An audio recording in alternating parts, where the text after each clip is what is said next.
Hi, I help a lot of people sell houses, right? And one recurring factor is a lot of these people are moving.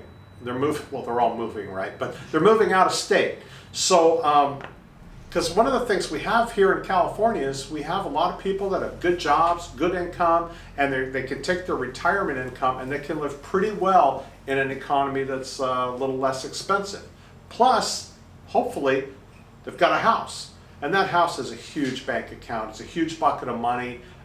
If you've owned it for any time at all these days, you have a huge bucket of money from your house. So people could take that bucket of money and they could sell it, and they could take their retirement income, for example, or even their work from home income, and they could go buy something in another state that costs a lot less. The house costs a lot less. One thing to keep in mind though also is whether they have state sales tax or property taxes. And property taxes often are more expensive in states that don't have some of those sales tax and income tax things.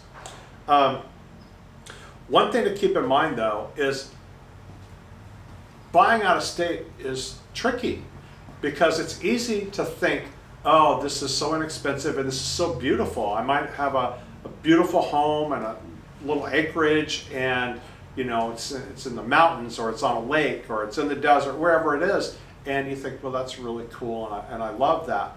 But you have to be careful, because you're buying there, and whenever you buy a home, you have to think, what if? What if I'm not going to be happy here? What if things don't work out the way I planned? It's hard to just all of a sudden decide after 2 years, all right, I made a mistake, I should have bought on the other side of the river, and I want to sell my house. Well, selling a house costs good money, and if you don't have appreciation, which you don't tend to get as much of in some of these places, then it's hard. You end up losing money.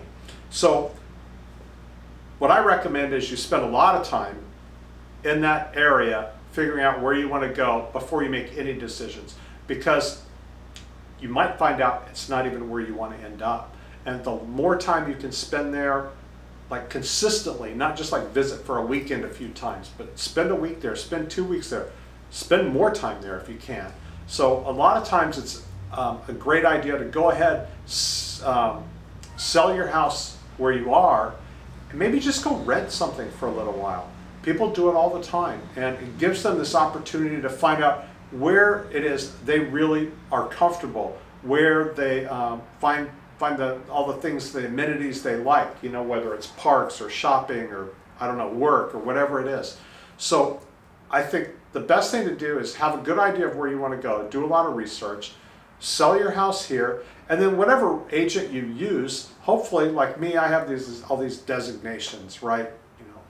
I can't think, CRS and I don't know, electronic, I don't know. Anyway, those designations. You take these tests, you take these classes, you get these designations. So through those, you get to kind of know realtors or affiliate with realtors who also maybe go a little step beyond just being a realtor. And they've shown that interest in improving and helping their clients maybe a little more, or a step above people who haven't taken some of those courses. So we might be able to hook you up with someone who also has those designations, who might be a little step above some of the average realtors. And we can also find out, who's actually working out there. There's a lot of realtors that sell a couple of properties a year, and how much help are they really when it comes to buying a house? So I think it's important to get a good agent, and probably a great idea to do a referral. If you know someone in that area that's worked with some realtors, that's great too. But you want to be careful that you do work with a good, legitimate agent that knows their area. So I hope you found that interesting and helpful. To learn more, follow me on Facebook or YouTube. Till next time.